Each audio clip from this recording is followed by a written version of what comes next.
नमस्कार दोस्तों, स्वागत है आप सबका आपके चहिते मन channel beauty of Bhagavad Gita में। दोस्तों, आज एक ऐसे विषय पर मैं चर्चा करने वाली हूँ जिस विषय काफी सारे लोगों के दिमाग में प्रश्न चिन्ह उठते हैं। महाभारत युद्ध किस लिए शुरू हुआ था?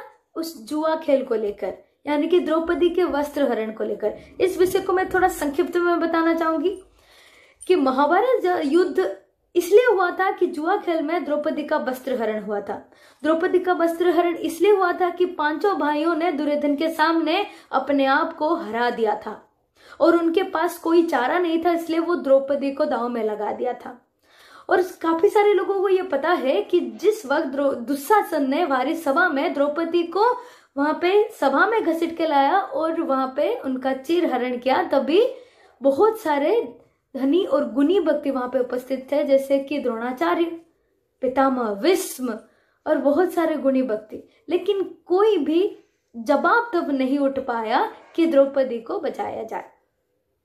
लेकिन उसी वक्त ही जब द्रौपदी ने मन में अपने भगवान श्री कृष्ण सखा को प्रार्थना किया, तभी भगवान श्री कृष्ण आके द्रौपदी को बचा लिया था। तो अभी आता है मेन पॉइंट, जो कि बहुत सारे लोगों के दिमाग में प्रश्न चिन्ह उठते हैं कि द्रौपदी का वस्त्र हरण जब हुआ था तब भगवान श्री कृष्ण आकर द्रौपदी को बचाए थे। लेकिन भगवान श्री कृष्ण तो परमेश्वर थे, अगर वो चाहते तो द्रौपदी का चीर हरण करने से पहले दुशासन को रोक सकते थे। इससे पहले दुर्योधन और धर्मराज युधिष्ठिर के बीच में हुआ जुआ खेल को रोक सकते थे।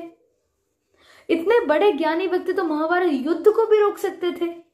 तो फिर भगवान श्री कृष्ण तब तक क्यों चुप थे और द्रौपदी के वस्त्र हरण के समय ही उनको मदद करने के लिए क्यों आए? काफी सारे लोगों के दिमाग में तो होगा, मेरे दिमाग में भी यही सवाल था। लेकिन जब मैं उद्धव पुराण पढ़ना शुरू किया तभी मुझे इस सवाल का जवाब बारे में पता चला। काफी सारे लोगों को उद्धव पुराण के बारे में नहीं पता चला होगा, मैं बताना चाहती हूँ। उद्धव एक ऐसे इंसान थे, भगवान श्री कृष्ण के प्रिय सखा थे। एक बार भगवान श्री कृष्ण उद्धव से पूछ रहे थे कि मैं अपनी इस जन्म में, यानी कि इस अवतार में, मैं सभी को कुछ ना कुछ वरदान दी हूं, तो आप बताओ उद्धव, मैं आपको क्या वरदान दूं?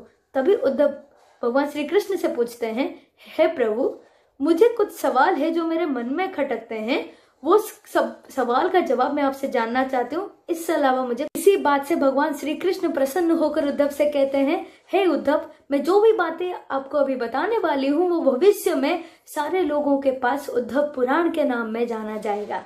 बाद से उद्धव ने भगवान श्री कृष्ण से बहुत सारे सवाल किया था, जिसका जवाब उद्धव पुराण में। तभी उद्धव पूछते हैं, हे भगवान, अगर आप चाहते तो महाभारत युद्ध को रोक सकते थे, अगर आप चाहते तो दुर्योधन और युधिष्ठिर के बीच में होते हुए जुआ खेल को रोक सकते थे, अगर आप चाहते तो दुशासन को भी रोक सकते थे द्रौपदी का चीर हरण करने से पहले।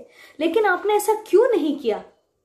जब द्रौपदी का चीर हरण हुआ तभी आप मदद करने के लिए आए, लेकिन उससे पहले आपने कोई कदम क्यों नहीं उठाया? तभी भगवान श्री कृष्ण मुस्कुराकर उद्धव से कहते हैं कि रुको, मैं इसका जवाब बताती हूँ।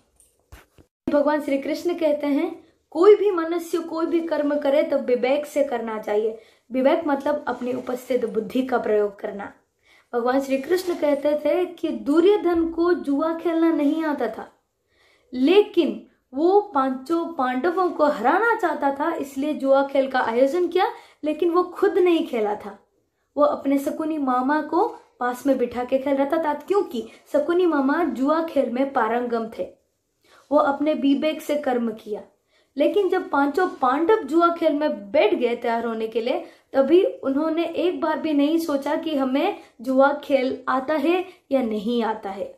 उन्होंने एक बार भी अपने मित्र भगवान श्री कृष्ण का सलाह भी नहीं लिया। इसके अलावा भी जब पांचों भाई जुआ खेलने के लिए सभा में उपस्थित होने वाले थे, उससे पहले वो मुझसे आकर बोले कि हे प्रभु, हे श्री कृष्ण, जब तक आपको सभा में उपस्थित होने के लिए ना कहा जाए, यानी कि हम जब तक आपको अनुमति ना दे, तब तक कृपा करके आप यहीं पे ही रहिए, आप कृपा करके सभा में उपस्थित ना रहिए।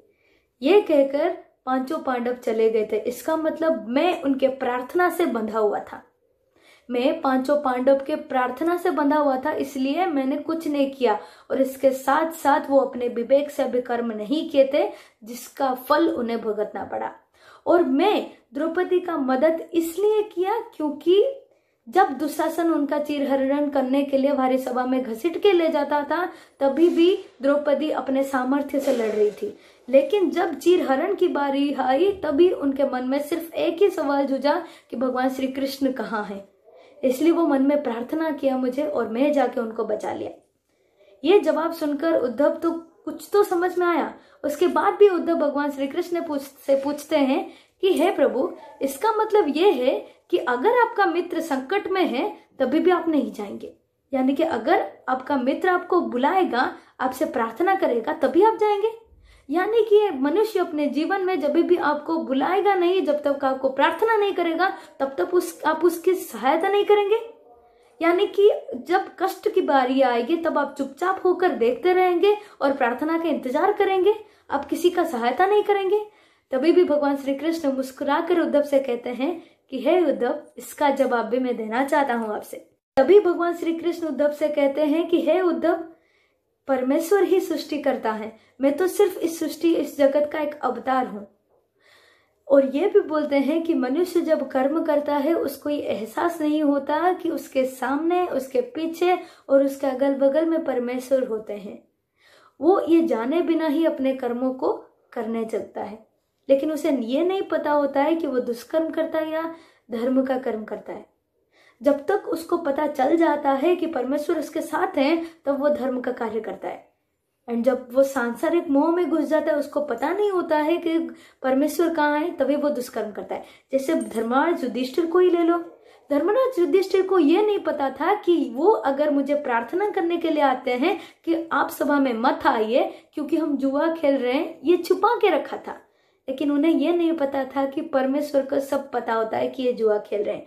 यानी कि धर्मराज युधिष्ठिर चाहते थे कि मैं अगर गलत काम कर रही हूं तो भगवान श्री कृष्ण ये ना जाने, लेकिन उन्हें कहाँ पता था कि मैं सब कुछ जानता हूं।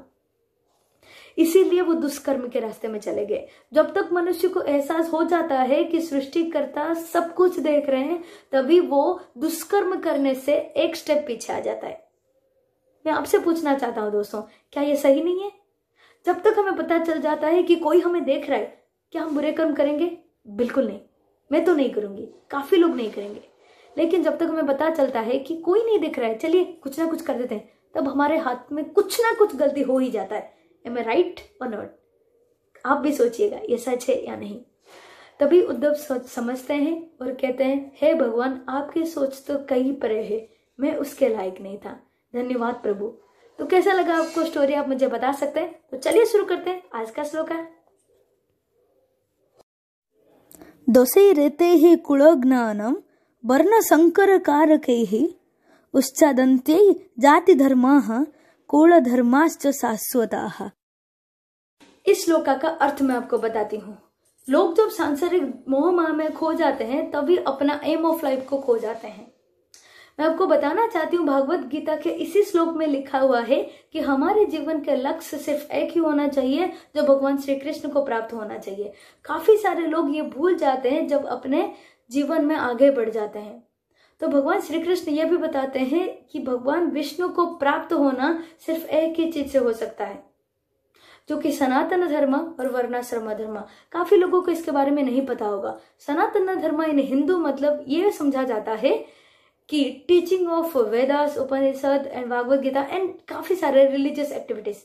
अगर इन सब में अगर एंगेज हो जाते हैं, यानी कि सबके पास पॉसिबल नहीं होता है पढ़ने के लिए, अगर वो सब चीजें अगर हम याद रखते हैं, कहीं ना कहीं हम सुनने को पाते हैं वो सब चीजें, तो काफी हमारा लाइफ सफल वे में प्राप्त होगा। अगर ये सब छूट जाता है हमारे सोसाइटी में, हमारे वेलफेयर में, हमारी फैमिली में, तो कहीं ना कहीं हम अपने जीवन के लक्ष्य को भी प्राप्त करने से छूट जाएंगे। So, कैसा लगा आपको, आप मुझे बता सकते हैं। So I will be back with my next video, next story and the next shloka. So stay tune with the shloka. Hare Krishna Krishna Krishna Hare Hare, Hare Ram Ram Ram Hare Hare. Thank you.